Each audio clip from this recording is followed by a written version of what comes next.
Orang yang menengah ke bawah itu bukan ngomongin bisnis. Mereka tuh terbiasa gali lubang tutup lubang yang lu gak tahu kapan tobatnya. Bisa aja bisnisnya awalnya jalan bener. Ke-trigger dong. Pakai dulu deh kayaknya bisa nih. Ntar ambil dari pakai dulu deh. Itu yang lu gak bisa track, Pak. Dan itu terjadi a lot di keluarga menengah ke bawah. Lu jangan bilang gua relate ya. Ini hal yang gak mungkin karena relatable. Ini hal yang literally cuman ada karena lu alamin. Gitu loh. So, orang pada bilang, kok Theo bisa relate banget sama orang susah ya? Enggak, jir. Lu lihat ya, alasan apa yang mengakibatkan orang-orang yang bekerja ini tuh nggak berhasil naik? Oke. Mungkin ada beberapa ya. Faktor utamanya yang masih bisa dikontrol adalah yang gue bilang tadi. Pindah kuadran tuh gak semua orang bisa smooth, like. Pindah kuadran tuh susah banget dan butuh willpower yang gede menurut gue. Karena lo harus totally changing your habit sama your style of using money. Itu susahnya setengah mati.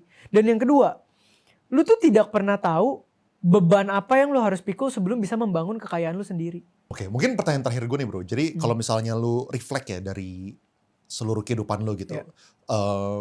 Ya kan, gue juga inilah kayak melihat tidak mudah gitu ya untuk orang mulai dari bawah itu bisa dapat 100 juta pertama, 1 miliar pertama gitu. Kalau lihat mungkin kontribusi terbesarnya itu apa? Di luar dari tadi ya kayak confidence lu gitu. Ada lagi gak sih faktor-faktor lain gitu? Hoki. Kalau sekarang gue mulai as profesional, mungkin di umur gue yang sekarang, gue baru sekaya Theo umur 24 kali. Gue kan gak tahu.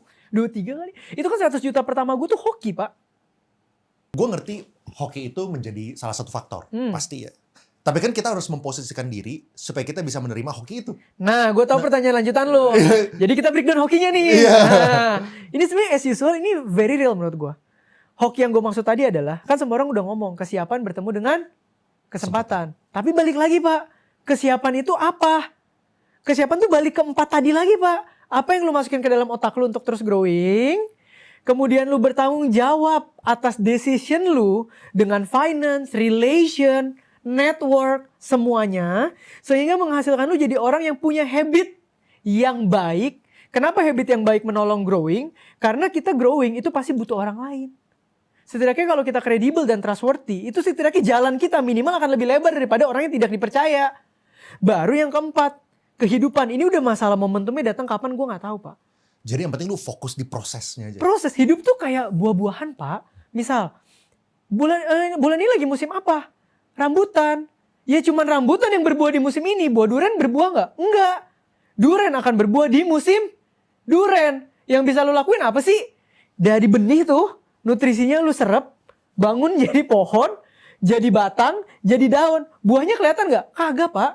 Kalau belum musimnya buah gak akan kelihatan, Pak. Dan itu yang terjadi. Season hidup gue, berbuahnya gue dimulai dari waktu gue hoki, makanya gue bilang dapatnya di umur 22.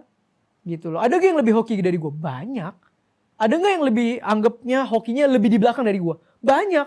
Tapi as human being, yang bisa kita lakukan cuman 4 tadi. Makanya gue bilang from zero to survive. Karena kalau kita punya 1M, kita pecah jadi 3 different investment aja. Lu bisa dapetin average 8-10% aja. Itu udah berapa, Pak? Itu udah ratusan juta, Pak. Nah, kadang orang tuh mikir gini, 1M, kalau kita masukin yang 8%, cuman dapet berapa tuh? 80 juta ya. Tapi orang suka lupa. 80 juta bagi 12, itu sekitar 6-7 juta. 6-7 juta, itu udah ada UMR yang lagi kerja, Pak. Yang duitnya lu bisa langsung tabung cuman dengan taruh uang gitu. Nah, menurut gua kalau apalagi yang menengah ke bawah, ini harus mulai punya mindset ini. Jadi jangan meng-underestimate diversifikasi return. Karena kalau kita melihat investasi, sebenarnya kita nggak bisa lihat tok capital gain doang. Kita harus lihat bagaimana duit kita menjadi sebuah cash flow machine yang tanpa kita kerja, dia bisa nabungin kita 8 juta lu per bulan. Baru kan udah punya confidence tuh. Dan punya modal.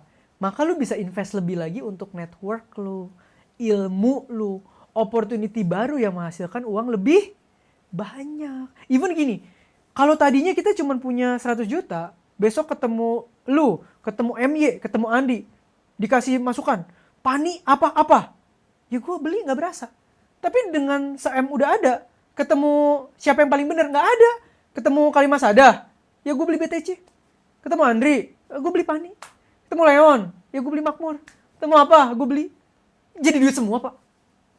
Semua bisa menghasilkan duit asal lu punya duit.